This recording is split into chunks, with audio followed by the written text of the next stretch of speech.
আল্লাহ তাবারাক ওয়া তাআলা বলছেন, তাবারাকাল্লাযী বিয়াদিহিল মুলকু ওয়া হুয়া আলা কুল্লি শাইইন কাদির।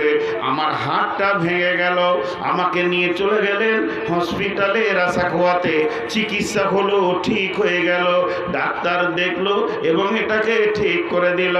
বন্ধুরা আমার, আমার আল্লাহ শুধু মানুষের নয়, মানব কুলের, পশু পক্ষী কুলের, কীট পতঙ্গ কুলের তিনি কত বড় ক্ষমতাবান। তিনি সমুদ্রের মাছেদের, পৃথিবীর বুকে যত, পৃথিবীর বাইরে যত, আসমান জমিনে সৌরজগতে যত রয়েছে সকলের তিনি একাই নিয়ন্ত্রণ করেন, একই হাতে কন্ট্রোল করেন।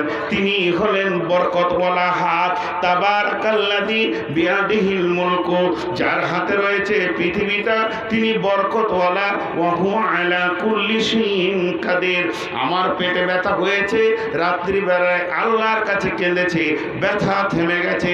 যদি কোনো পিপুলিকার পায়ে নয়, পিপুলিকার আঙ্গুলে, পায়ের ভিতরে আঙ্গুল আছে, সে আঙ্গুলে যদি ব্যথা হয়, ওই পিপুলিকাটা আল্লাহর কাছে কাঁদবে। আর ওই জায়গাটা যিনি রিপেয়ার করবেন তিনি হলেন আল্লাহ, তিনি আমাদের রব। অতএব ওনার হাত ক্ষুদ্র থেকে বৃহৎ পর্যন্ত চলে। হাদিসের মধ্যে আছে, বুখারী শরীফের হাদিসে আছে, সহিহ হাদিস, আল্লাহ তাবারাক ওয়া তাআলা কেমন শোনেন আর কেমন দেখেন। বলছে, আমাবস্যার রাত্রিতে কালো পাথরের উপরে কালো পিপুলিকা যে পথে চলে, রাতটা হলো আমাবস্যা, একটা আন্ধার, 2 নম্বর হলো পিপুলিকাটা কালো, 3 নম্বর হলো তা যে সে কালো পাথরের ওপরে যখন চলে, ওই পিপুলিকাটা যে চলে তার পায়ের শব্দ আল্লাহ শুনতে পান এবং কোথা কোথা পা পড়েছে এটাও তিনি দেখতে পান। এত সূক্ষ্মদর্শী তিনি হলেন আল্লাহ। এই আল্লাহর উপরে কামিল ঈমান রাখতে হবে।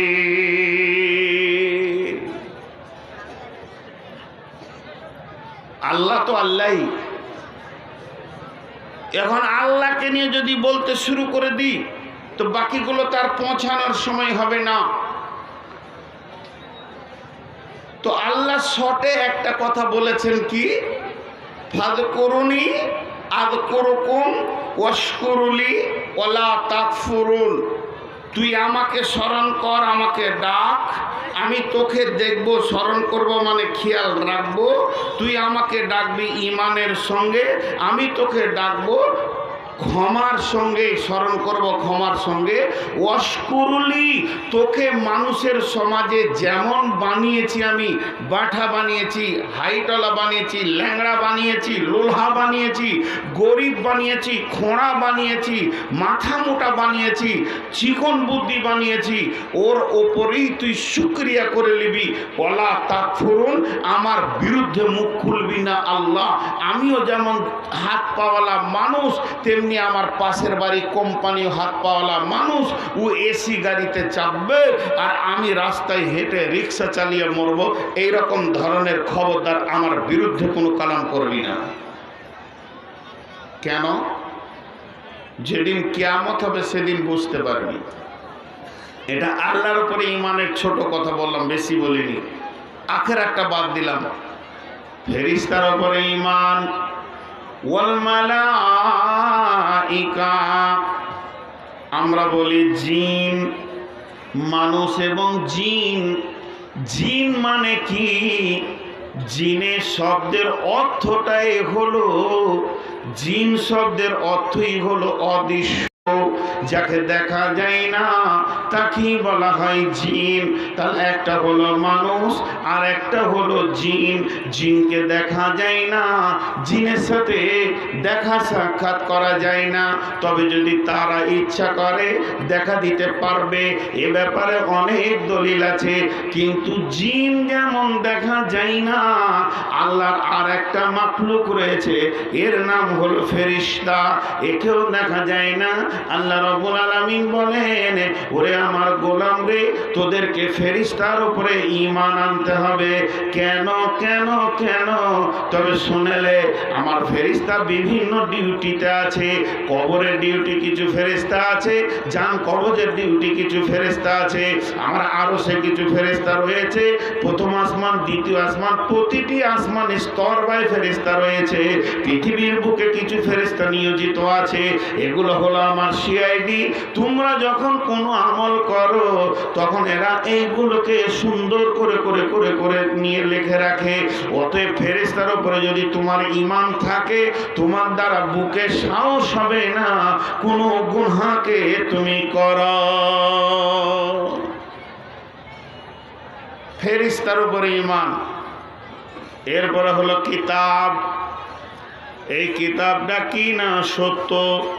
যালিকাল কিতাবু লা রাইবা ফীহি হুদাল লিল মুত্তাকিন। এই কিতাবটা হলো সত্য, এর ভিতরে মিথ্যা নাই, এর ভিতরে কোন রকম নবীজি লিখে দু কলম ভরে দিয়েছে তা নাই। এই কিতাবের শুরু থেকে শেষ পর্যন্ত সত্য, এর একটা যাবার মিথ্যা নয়, একটা পেশও মিথ্যা নয়।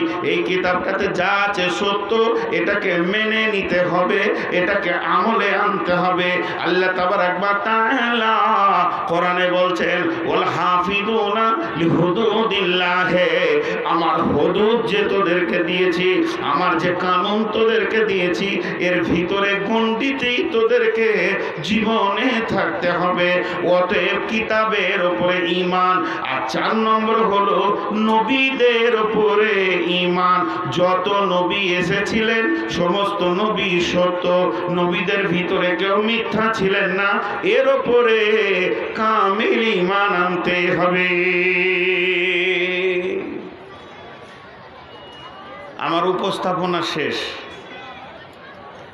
এবার আমি মেন বায়ানে যাব। আর আমি যখন বায়ান শুরু করব, আপনারা সকলেই জানেন যে আমি একটা বিষয়ের উপরে কথা বলি। তো আজকের আমার বিষয়বস্তু হলো পরকাল, আখিরাত। পরকাল, ওই জন্যে পরকালের ব্যাপারে বিস্তারিত বলবো বলি ওকে বাদ দিয়ে বাকি 4টা বলে নিলাম। নবীর ওপরে ঈমান, ফেরেশতার ওপরে ঈমান, আল্লাহর ওপরে ঈমান, কিতাবের ওপরে ঈমান, 4টা বলে নিলাম। থাকলো আখিরাত। আমি যে সূরাটা পড়েছি, সূরাটার নাম নাবা। নাবা মানে হচ্ছে খবর। মা আমার, বোন আমার, নাবা মানে হচ্ছে খবর। এই জন্যে নবী কেন বলা হতো? নাবা মানে সংবাদ, নবী মানে সাংবাদিক। সংবাদ মানে খবর, আর সংবাদকে যে বহন করে এনে দেয় তাকে বলে সাংবাদিক। আবার আল্লাহ, এটা কোনো নবী বলেননি, এটা কোনো ফেরেশতা বলেননি, এটা কোনো সাহাবী বলেননি, এটা পৃথিবীর কোনো আলেম বলেননি, স্বয়ং আল্লাহ নিজে বলছেন। কে বলছেন? আল্লাহ নিজে বলছেন, নাবাইল আযীম, বড় খবর, এর থেকে খবর আর বড় নাই। জি ভাই, বড় খবর কি? আবার একটা উদাহরণ দিব। পূর্ণিয়া এলাকায় আর কিষানগঞ্জ এলাকায় যদি কোনো জালসা থাকে, আর আমরা নিজের প্রাইভেট গাড়ি নিয়ে রায়গঞ্জ পার হয়ে গেছি, আর কতক্ষণ লাগবে জালসা কমিটি বলছে, তো বলছে বলতে পারবো না। বলে কেন?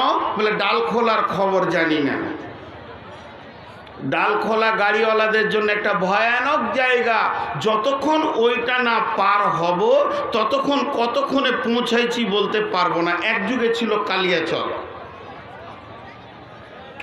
ফারাক্কা ব্রিজ যতক্ষণ না পার হয়েছি কাউকে বলিনি যে কতক্ষণে পৌঁছাবো। কালিয়াচক পার হয়ে যখন সুজাপুর এসে মালদা পার হয়েছি তখন বলেছি আর বেশিক্ষণ লাগবে না, 40 মিনিটে 1 ঘন্টার মধ্যে ঢুকে যাচ্ছি। তাহলে বলেন 22-25 বছর রাত্রি জেগে জালসা করছি আর নিজের প্রাইভেট গাড়িতে দৌড়ছি, আর রাত্রি 1টা আমার সফর শুরু হয়। তাহলে এই আপনার গ্রাম কাচন থেকে আমার গ্রাম পুবার পর্যন্ত রাস্তায় কোন কোন জায়গাটা বড় ভয়ানক এটা আমি জানি। কোথা কোথা ছিনতাই হয়, কোথা কোথা ডাকাতি হয়, আমি বলে দিতে পারবো, একদম মুখস্থ বলে দেবো এই জায়গাগুলো ডাকাতি হয়। জি ভাই, ভাইরা আমার, এটা আমি উদাহরণ দিলাম।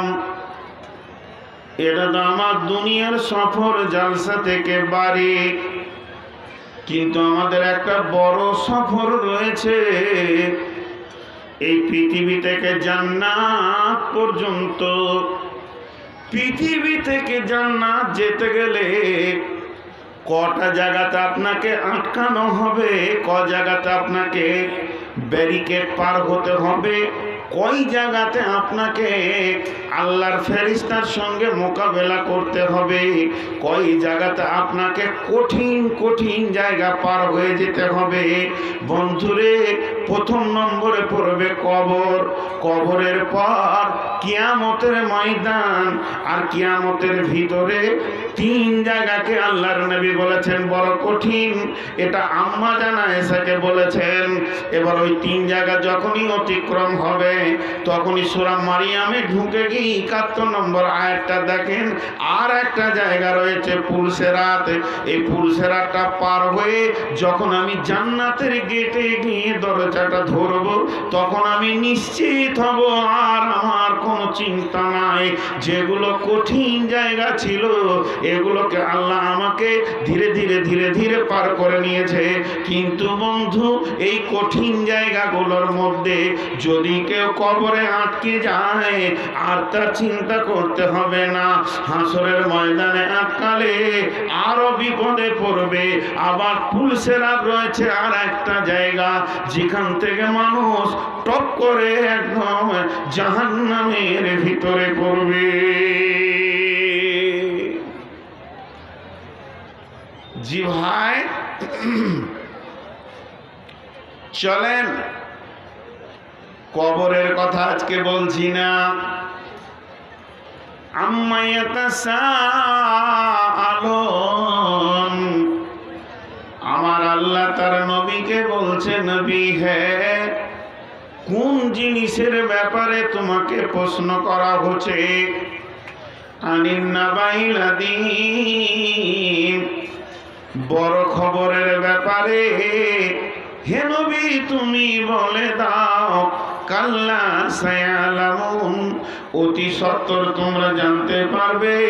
সুম্মা কাল্লা সায়ালামুন, আবার তুমি বলে দাও অতি সত্বর তোমরা জানতে পারবে। কি জানতে পারবে? ইয়াওমা ইনফাকু ফিস-সূরি ফাতাতুনা আফওয়াজা ওয়া ফুতিহাতিস সামাউ ফাকানাত আবওয়াবা ওয়া সুয়িরাতিল জিবালু ফাকানাত সারাবা ইন্না জাহান্নামা কানাত মিরসাদা লিত-তাগীনা মাআবা। মাঝে অনেকটা 11টা আয়াত বাদ দিয়েছি আমি। কেন? আর একবার বলছি, কাল্লা সায়ালামুন সুম্মা কাল্লা সায়ালামুন ইয়াওমা ইনফাকু ফিস-সূরি ফাতাতুনা আফওয়াজা ওয়া জান্নাতিন আলফাফা ইন্না ইয়াওমাল ফাসলি কানা মিকাতা ইয়াওমা ইনফাকু ফিস-সূরি ফাতাতুনা আফওয়াজা ওয়া সুয়িরাতিল জিবালু ফাকানাত শারাবা ইন্না জাহান্নামা কানাত মিরসাদা। ভাইরা আমার, বোনেরা আমার, আপনারা চঞ্চল হবেন না, ধীরে ভাবে শুনতে থাকেন। অনেকে উঠছেন, আমি আল্লাহর কসম দিয়ে বলছি 10টা মিনিট আপনারা বসেন, তারপর আপনারা উঠবেন না, আমি উঠব। 10 মিনিট এখানে দুটা যুক্তি কথা আছে, খালি 10 মিনিট শুনেন। মাতায় ওয়াকুলুনা মাতা হাদাল ওয়াদু ইন কুনতুম সাদিকিন, এটা সূরা ইয়াসিনে আছে, এটা সূরা আপনার মুলকের মধ্যে আছে। কাফের বেঈমানেরা যাদের আখিরাতের উপর ঈমান নাই, তারা নবীজিকে এসে বলতেন, কই সেই দিনটা যে দিনটার ব্যাপারে তুমি বলো যে কিয়ামত হবে। আল্লাহ তাবারক ওয়া তাআলা বলছেন, নবী হে, ওই বেঈমানেরা তোমাকে কি ব্যাপারে প্রশ্ন করে, কি ব্যাপারে অপমান করতে চায়? আনিন নাবাইল আযীম, সেই বড় কঠিন খবরের ব্যাপারে। কাল্লা সায়ালামুন, হে আমার নবী তুমি বলে দাও ওরা অতি সত্বর জানতে পারবে। সুম্মা কাল্লা সায়ালামুন, আবার তুমি বলে দাও ওরা অতি সত্বর জানতে পারবে। যে আল্লাহর 11টা কথা পর পর বলছেন। আলাম নাজআলিল আরদা মিহাদা ওয়াল জিবালা আওতাদা ওয়া খালাকনাকুম আজওয়াজা ওয়া জাআলনা নাওমাকুম সুবাতা ওয়া জাআলনাল লাইলা লিবাসা ওয়া জাআলনান নাহারা মাআশা ওয়া বানাইনা ফাওকাকুম সাবআন শিদাদা ওয়া জাআলনা সিরাজা ওয়াহাজা ওয়া আনজালনা মিনাল মুসিরাতি মা'আন সাজ্জাজা লিনুখরিজা বিহি হাব্বা ওয়া নাবাতা ওয়া জান্নাতিন আলফাফা। এই 11টা কথা বলার পর আল্লাহ বলছেন, ইন্না ইয়াউমাল ফাসলি কানা মিকাতা। কেন 11টা কথা বললেন? হালাকে তো সূরাটা এরকম বললেই হতো, কাল্লা সায়ালামুন সুম্মা কাল্লা সায়ালামুন, তারা জানবে, আবার বলো অতি সত্বর জানবে। ইন্না ইয়াউমাল ফাসলি কানা মিকাতা, সেই কিয়ামতের দিনটা আমার কাছে সুনির্দিষ্ট করা রয়েছে। সেই যেদিন ইসরাফিল সুর ফুরবে, ওয়ানুফিকা ফিস-সূরি ফাতাতুনা আফওয়াজা, সেদিন দল দল করে উঠবে। এইভাবে আল্লাহ বলতে পারতেন, কিন্তু আল্লাহ তার 11টা ক্ষমতাকে মাঝে কেন অ্যাপ্রোচিং করলেন, মাঝে কেন ভরলেন? এটা তো কিয়ামত নয়, এগুলো তো কিয়ামতের কোনো সঙ্গ নয়, এগুলো তো কিয়ামতের কথা নাই, এগুলোর ভিতরে কিয়ামতের সাবজেক্ট নাই। অথচ আমার মাবুদ এগুলোকে কেন ভরলেন? প্রথম দিকে কিয়ামতের কথা, তারপরে 11টা আয়াতের পর কিয়ামতের কথা, মধ্যখানে আল্লাহ কেন কুদরতের কথাটা ভরলেন? সেই 11টা কথা কি আরেকবার পড়ে দিচ্ছি। আলাম নাজআলিল আরদা মিহাদা ওয়াল জিবালা আওতাদা ওয়া খালাকনাকুম আজওয়াজা ওয়া জাআলনা নাওমাকুম সুবাতা ওয়া জাআলনাল লাইলা লিবাসা ওয়া জাআলনান নাহারা মাআসা ওয়া বানাইনা ফাওকাকুম সাবআন শিদাদা ওয়া জাআলনা সিরাজা ওয়াহাজা ওয়া আনজালনা মিনাল মুসিরাতি মা'আন সাজ্জাজা লিনুখরিজা বিহি হাব্বা ওয়া নাবাতা ওয়া জান্নাতিন আলফাফা। একটা উদাহরণ দিব, উদাহরণ দিলে 11টা আয়াত একসঙ্গে ঢুকে যাবে। কি আজীব লাগবে আপনাদেরকে, উদাহরণটা মন দিয়ে শোনেন। বাপ মারা গেছে, ছোট ভাই, 4 বছরের 5 বছরের ছেলে, তো বড় ভাই বুঝে নিলে এখন আমার দায়িত্বে পড়ে গেল। তো ওকে যদি কেউ কষ্ট দেয়, তো বড় ভাই বলে, ওই ও ছোট, যা মন যাবে করবি। আপনারা বুনবেন তো, টাকা দেখলে দিল সুরসুর করে পেছনে। এই দিককার সবটি লোক আমাকে দেখতে পাবে না। এটা টেনেলেন, এটা টেনেলেন, টেনেলেন, বিছিয়েলেন, বাস। তো এবার ছোট ভাইকে আপনারা আমার, আচ্ছা আপনাদের বিরক্ত লাগছে নাকি? আমাকে লাগছে, আমাকে লাগছে। বলেন কেন? জিজ্ঞেস করেন। দাঁড়িয়ে আছে তাতি, ওদেরকে কে বসাবে? ই তো গেল একবার মেহনত করে, আল্লাহ ভালো করুক। তো এই উদাহরণটা মন দিয়ে শুনেন। একটা উদাহরণে 11টা আয়াতকে ভরে দিব, নাহলে 11টা আয়াতকে বিস্তারিত তফসির করতে গেলে 11 ঘন্টা লাগবে, 22 ঘন্টা লাগবে। তো একটা উদাহরণে ভরবো, তাহলে উদাহরণটা মন দিয়ে শুনতে হবে। তো ছোট ভাই কাউকে তিলে তিলে মানুষ করছে, কাউকে মারতে দেয় না।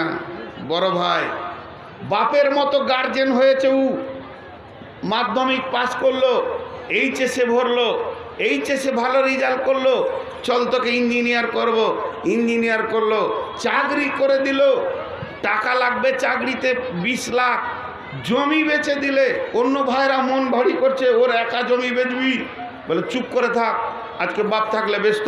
ছোট ভাই ওকে সব কিছু করে দিলে, এবার বিয়ে দিতে হবে, ভালো একটা বউ খুঁজে বিয়ে দিয়ে দিলে, এখন তো চাকরি নতুন, টাকা পয়সা হাতে নাই, আবার ধার করে খরচা করে বিয়ে দিয়ে দিলে, এখন সুন্দর একটা বউ বাড়িতে এসেছে, ও বউ নিয়ে ঘর ঢুকছে আর বেরোচ্ছে, আর বড় ভাইকে দেখে মনে হচ্ছে বাড়ির কাজের লোক রাখাল। কারণ ই যেমন চাষি ভুসি, ওর বউটাও হলো চাষি ভুসি, আর ওর শ্বশুর গোষ্ঠী হলো চাষি ভুসি, আর ই হয়েছে ইঞ্জিনিয়ার। কারণ ওর রক্তের ক্ষমতার বিনিময়ে ইঞ্জিনিয়ার হয়েছে। ইঞ্জিনিয়ার হওয়ার কারণে বিয়ে হয়েছে ডাক্তারের বেটির সাথে, তাহলে ওর ফ্যামিলি এবার স্ট্যাটাস হয়ে গেছে। ওর বহু বলছে এই চাষি ভুসির সঙ্গে আমাকে ভালো লাগছে, তুমি কিষানগঞ্জে ঘর করো, তোমার মতো একটা বিদেশ পাস করা ইঞ্জিনিয়ার। হঠাৎ একদিন ঘুম থেকে উঠে বড় ভাইকে বলছে তোদের সাথে থাকবো না। ওর বড় ভাই অবাক, কি রে, আমি বেঁচে থাকতে তুই কি বললি? কি আবার বলবো, আমি পড়াশোনা করেছি, আমি চাকরি পেয়েছি, আমার ইনকাম, আমার শ্বশুর ফ্যামিলি ডাক্তার, তাদের উঠা বসা এই ঘরে তাদের না হবে না। তো কথায় কথায় বড় ভাইকে বলে ফেললো তুমি কি করেছো আমার। খবিসদের ওটাই কাজ। জি, যখনই বলেছে তুমি কি করেছো আমার, বড় ভাই একটা শ্বাসে বলছে তোকে মানুষ করেছি, তোকে গাইড করেছে, রাখাল খেটে ইঞ্জিনিয়ার করেছি, তোকে রাত্রিবেলায় টিউশনি দিয়ে আসতাম, আসতে পারবি না একা নিয়ে আসতাম, তোকে কলেজে রেখে এসছি, নিয়ে এসছি, হোস্টেলে খাবার বয়েছি, তোর জন্য আমি গ্রামে এখনো 65,000 টাকা ঋণে পড়ে আছি। এতগুলো করার পর আজকে কেমন করে তুমি অস্বীকার করো? আল্লাহ তাবারাক ওয়া তাআলা বলছে যে জায়গায় তোরা বসে আছিস আমি যে 11টা জিনিস দেখাচ্ছি চারিদিকে তাকালে পেয়ে যাবে। আমি কি তোদেরকে জমিন বানাইনি? আসমানকে কি মাথার উপরে রাখিনি? সূর্য কি প্রতিদিনের প্রদীপ দেয় না? আমি কি তোদের জোড়া সৃষ্টি করিনি? আসমান থেকে পানি দিয়ে কি তোদের ফসল ফলাই না? আমি কি তোদের উপরে জোড়া জোড়া মহব্বত দিইনি? রাত্রিবেলায় আরাম তোদেরকে দিয়েছি, দিনের বেলায় রুজি তালাশের ক্ষমতা দিয়েছে। এতগুলো দেওয়ার পরে কেমন করে তুই অস্বীকার করিস? আমি আল্লাহ কিয়ামত বানাতে পারবো না, কিন্তু ওটা বানিয়ে দেখিয়ে দিতাম, আর ওটা যেদিন হবে রিটার্ন বলে কিছুই থাকবে না। অতএব তোরা বলে যা আমি আল্লাহ যেদিন বানাবো ইন্না ইয়াউমাল ফাসলি কানা মিকাতা ইয়াউমা ইউনফাকু ফিস-সূরি ফাতাতুনা আফওয়াজা। ওই দিনটা আমার কাছে নির্দিষ্ট রয়েছে। আর যে ফেরেশতাটা সুর ফুঁকবে সে কেমন আছে? ইসরাফিলকে এখন খাটে শুইয়ে দেওয়া হয়েছে, ইসরাফিল ঘুমিয়ে আছে, মশারি টাঙা আছে, তাকে কেউ ডিস্টার্ব করবে না। যেদিন কিয়ামত করার আল্লাহর ইচ্ছা হবে সেদিন ইসরাফিলকে বলবে ওঠ, বাঁশিলে সুর ফুঁক। জি না না না, এটা আমি আপনাদেরকে ভুল বললাম, বরং হাদিসের মধ্যে রয়েছে ইসরাফিল হাঁটু দুটি মাটিতে গেড়ে দিয়েছে, গোড়ালিটা পাছাতে দিয়ে পাটাকে এই করে মুখে বাঁশি নিয়ে আল্লাহর দিকে তাকিয়ে আছে, একদম পাতাও পর্যন্ত চোখে ফেলে না। শুধু আল্লাহ বলবে ইসরাফিল রে তুমি শুরু করে দাও। অনুফিকা ফিস-সূরি ফাতাতুনা আফওয়াজা। যখনই সুর ফুঁকে দিবে তখন কি হবে? বিশ্ব ভূমণ্ডলটা ভেঙে একটা ময়দান হয়ে যাবে, সুনসান হয়ে যাবে, একটা প্রাণী থাকবে না, পিপলিকা থাকবে না, একটা মশাও থাকবে না, হাতি থাকবে না, বৃহৎ থেকে ক্ষুদ্র পর্যন্ত কেউ থাকবে না, একটা মানুষও থাকবে না, সবাই শূন্য অবস্থা হয়ে যাবে। এই রকম অবস্থা কতদিন থাকবে, কতদিন থাকবে? আল্লাহ তাবারাক ওয়া তাআলা সূরা জুমারের মধ্যে বলছেন, অনুফিকা ফিস-সূরি ফাসাইকা মান ফিস-সামাওয়াতি ওয়া মান ফিল আরদি ইল্লা মান শাআল্লাহ সুম্মা নুফিকা ফীহি উখরা ওয়া ইযা হুম কিয়ামুন ইয়ানজুরুন। আল্লাহ কোরআনে বলছে সূর ইসরাফিল একবার ফুঁকবে না, দুইবার সুর ফুঁকবে। প্রথম সুরে পৃথিবী ভেঙে ধ্বংস হয়ে যাবে, আর মানুষ সব চাপা পড়ে যাবে, মাটি চাপা পড়ে যাবে, একটা গাছ থাকবে না, একটা নদী নালা বাড়ি বিল্ডিং বলে কিছু থাকবে না। এক কথায় বুঝলেন, ধান আসার আগে চাষি যেমন খৈলানকে রেডি করে নেয়, এক কথায় আরো বুঝলেন, একটা রুটির খোলা হাদিসের মধ্যে আছে, মা বোনেরা যেটা রুটি সেকে, ওই রুটির খোলাতে যেমন নদী নাই, নালা নাই, গাছ নাই, পালা নাই, ওটা তাও তাও করে গরম হতে রয়েছে উষ্ণতায়, ওই রকম পৃথিবীতে উঁচু নিচু পাহাড় পর্বত সমুদ্র আটলান্টিক মহাসাগর, ভারত মহাসাগর, প্রশান্ত মহাসাগর, বঙ্গোপসাগর কিছুই থাকবে না। পৃথিবীটা শুধু একটা রুটির খোলার মতো গনে যাবে। তারপরে আমার আল্লাহ বলছেন সুম্মা নুফিকা ফীহি উখরা। ইসরাফিলকে এবার বলবো সুর ফুঁক রে। ইসরাফিল যখন দ্বিতীয় সুর ফুঁকবে, সুম্মা নুফিকা ফীহি উখরা ফাইযা হুম কিয়ামুন ইয়ানজুরুন, তখন মানুষ গায়ের মাটি ঝেড়ে ঝেড়ে ঝেড়ে ঝেড়ে মাটির ভিতর থেকে উঠবে, কিন্তু তার শরীরে কাপড় থাকবে না, হুফাতান গুরাতান গরলান। আল্লাহর নবী বলছেন মাথায় ছাতা থাকবে না, পায়ে জুতো থাকবে না, শরীরে পোশাক থাকবে না, সে এমন নাঙ্গা অবস্থায় কিয়ামতের ময়দানে হাজির হবে।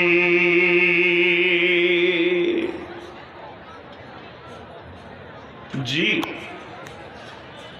কিয়ামতের ময়দানে হাজির হবে। এখানে আল্লাহ একটা চ্যালেঞ্জ দিয়েছেন। চ্যালেঞ্জটা কি? ওই দিনটা এমন দিন, ওই দিনটা এমন দিন, ওমা হুম আনহা বিগাইবিন ওয়াইযাল কুবুর বুসিরাত আলিমাত নাফসুম মা কাদ্দামাত ওয়া আখারাত। আল্লাহ বিভিন্ন কথা বলেছেন। সেই কিয়ামতের দিনে আদম থেকে নিয়ে যে বাচ্চাটা শেষ পর্যন্ত হবে, যেদিন আদম পৃথিবীতে এসেছে, এই মানুষ রিজালান কাসীরা ওয়ান নিসা, অনেক মানুষ হয়ে গেছে। আবার যেদিন কিয়ামত হবে, ওই দিন যে বাচ্চাটা জন্ম নেবে, সেই বাচ্চাটা থেকে নিয়ে আদম আলাইহিস সালাম পর্যন্ত একজনের ক্ষমতা হবে না যে আমি কিয়ামতের ময়দানে যাব না, যাব না, যাব না। আমি কবরে কোথাও লুকিয়ে থেকে যাব, কবরে কোনো কোণে থেকে যাব। আল্লাহ বলছেন ওয়াইযাল কুবুর বুসিরাত, সেদিন কবরওয়ালাকে উঠানো হবে, একজনও গোপনে থেকে যেতে পারবে না। 100তে 100 জনকে আমি আল্লাহ মাহশরের ময়দানে হাজির করব।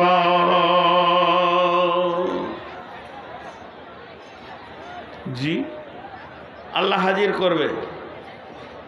হাজির করার পর কি শুরু করবে? সব হাজির হয়ে গেল। কিয়ামতের মাঠে কটা এলান হবে, এলানগুলো আগে শুনেলেন। কিয়ামতের মাঠে সবাইকে উঠতে হবে। উঠব না এ কথা বলার ক্ষমতা কারণ নাই, কিন্তু কয়েকটা এলান হবে। এলানগুলো কি? একটা আওয়াজ হবে, আওয়াজ। তারপরে আল্লাহ এলান করবেন, তারপরে ফেরেশতারা আল্লাহর তরফ থেকে এলান করবেন। এইভাবে কিয়ামতের মাঠে এলান হবে। জি, আওয়াজটা কি হবে আপনাদেরকে উদাহরণ দিব। আওয়াজটা বলার পর সবাই কিয়ামতের মাঠে উঠেছে, আর দল দল থাকবে। মুনাফিকের দল আলাদা, কাফেরের দল আলাদা। ইয়াউমা ইনফাকু ফিস সূরি ফাতাতুনা আফওয়াজা, কবর থেকে দল দল উঠবে, আর ওখানে গিয়ে আমলের কারণে দল আলাদা হয়ে যাবে। সারা পৃথিবীর যত জালেম আছে এক জায়গায় তাদেরকে রাখা হবে। মুশরিকের দল আলাদা হবে, কাফেরের দল আলাদা হবে, বেঈমানের দল আলাদা হবে, ফাসিকের দল আলাদা হবে, ইমানদারের দল আলাদা হবে, পরেশগারের দল আলাদা হবে, মুসাল্লির দল আলাদা হবে, বেপরদা মেয়ের দল আলাদা হবে, পর্দাওয়ালি মেয়ের দল আলাদা হবে, আলেমের দল আলাদা হবে, হাফেজের দল আলাদা হবে, শহীদের দল আলাদা হবে। আবার তাদের দলে সর্দারও থাকবে।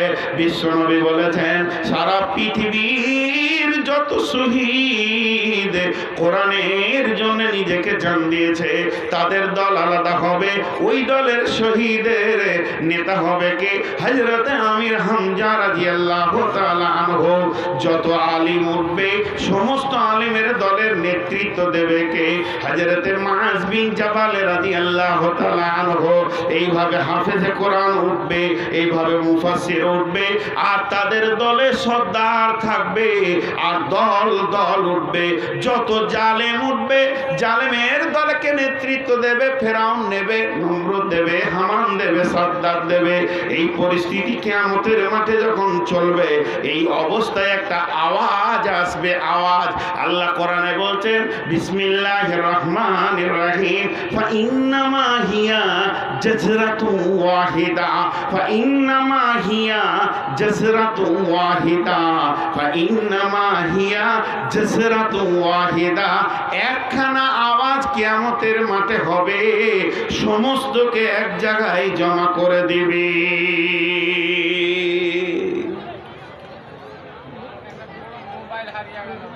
কার?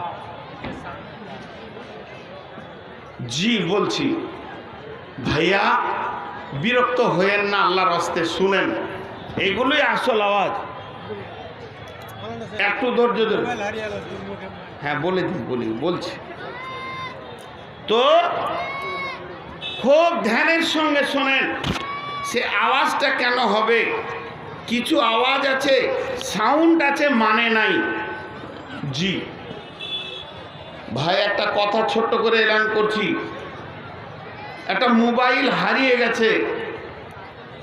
যার মোবাইল সে ভাষা ব্যবহার করেনি যে চুরি করেছে, বরং বলেছে হারিয়ে গেছে। যদি হারিয়ে গেছে তাহলে আপনি সেই মোবাইলটা তাকে ফেরত দেন, নেকি করতে এসে গুনাহ করে বাড়ি যেন না। আর একটা সেকেন্ড হ্যান্ড মোবাইলের দামই বা কত হবে? যার মোবাইল তার কাছে মূল্য আছে, বিধায় মোবাইলটা আপনি ফেরত দেন। আর না হয় ওই বায়ানই চলছে, একদিন আপনাকে এটা দিতে হবে, একদিন আপনাকে দিতে হবে, সেদিন আপনাকে দিতে হবে। আর মোবাইল দেওয়াটা খুব সহজ, অন্য মাল দেওয়া কঠিন। আমার একটা মোবাইল আমার একটা বন্ধুর মোবাইল হারিয়েছে। কোথায় জানেন? সৌদিতে। হজে গেছি 2007-এ। তো চট করে আমার মোবাইল একটা ফোন আসলো, মানে মোবাইলটা করিয়ে তারপর ও লিস্টে দেখেছে আর কি, ডায়াল লিস্টে। তা আমাকে প্রথম পেয়েছে, ফোন করেছে। আমি তখন মিনার ময়দানে, দিয়ে বলছে, আপনি কে, কোথায় আছেন? আরবিতে বলছে। বলে আমি ইন্ডিয়ান, আমি আছি মিনার ময়দানে। তো বলছে মোবাইলটা কার? বলে মোবাইলটা হলো মুফাজ্জালের। ওর বাড়ি কোথায়? বললাম আমেরিকা। বলে আপনার সঙ্গে পরিচয় কি করে হলো? বলে বাংলাদেশে হয়েছে। ওর বাড়ি বাংলাদেশ, আসলে থাকে আমেরিকায়। তো বলছে আপনার বন্ধুকে বলেন তাড়াতাড়ি মোবাইল নিয়ে যাবে। বলে আমি কি করে বলবো, ওর কাছে তো মোবাইলই নেই। আর 30-40 লাখ লোক, 50-60 লাখ লোক, ও কোথায় আছে আমি কি করে বলবো? বলছে তাহলে মোবাইলটা আপনি নিয়ে যান, ও যখন চাইবে দিয়ে দেবেন। বলে কোথায় আছেন? বলে কাবা শরীফের 5 নম্বর দরজায় দাঁড়িয়ে আছি। তাহলে ভাই আমাকে তো যেতে টাইম লাগবে। তার ভেতরেই 4 বার ফোন করছে, তাড়াতাড়ি আসেন, আমার কাজ নাই। দেওয়ার লেগে ছটফট করছে। তার মানে কি? ইমানদার মানুষ, সে চাইছে এটা আমি দিয়ে জানে বাঁচবো। আর এখন যে মোবাইলটা পেয়েছে, ও যদি সুইচ অফ করে দেয় তাহলে যার মোবাইল তাকে ইন্নালিল্লাহ পড়তে লেট করাটা ভুল হবে, তাকে পড়ে নিতেই হবে যে আর দিবে না। কারণ ওর মোবাইল ও ডায়াল করলেই পেয়ে যাবে যে ভাই আমি অমুক জায়গায় আছি, তুমি এসে আমাকে মোবাইলটা দিয়ে যাও। বিধায় মোবাইলের কথা বললাম। কিন্তু যদি না দেন একদিন দিতে হবে। তা আমি যে কথাটা আপনাদের সামনে বলতে চেয়েছি, আল্লাহ তাবারক ওয়া তাআলা বলছেন কি, সমস্ত জড়ো হয়ে যাবে, কিন্তু এমন একটা শব্দ আছে কি মানে নাই, শব্দ আছে মানে নাই, কাজে লাগে। আছে না?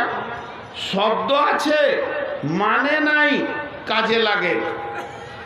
আপনারা বিড়ালকে তাড়েন কি বলে?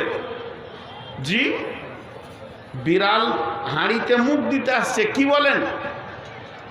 আরে হ্যাঁ না বলেন, একটা লোক সব কথা বলেন, একটা আওয়াজ করেন কি করেন না? তো ওই আওয়াজটার মানে কি আছে? মানে নেই, কিন্তু কাজে লাগে।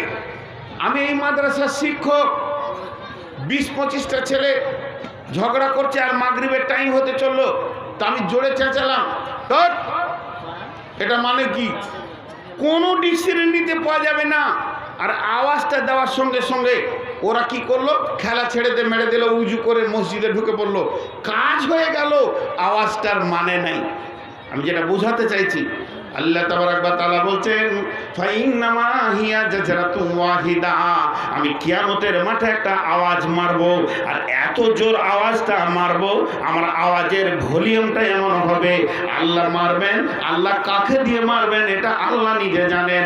আর ওই আওয়াজটা যখনই মানুষের কানে পৌঁছে যাবে, 100তে 100 জন শুনতে পাবে, আর ওটা পৌঁছানোর সঙ্গে সঙ্গে সমস্ত হাসরবাসী এক জায়গায় জমা হয়ে যাবে, বিক্ষিপ্ত হয়ে কেউ থাকবে না।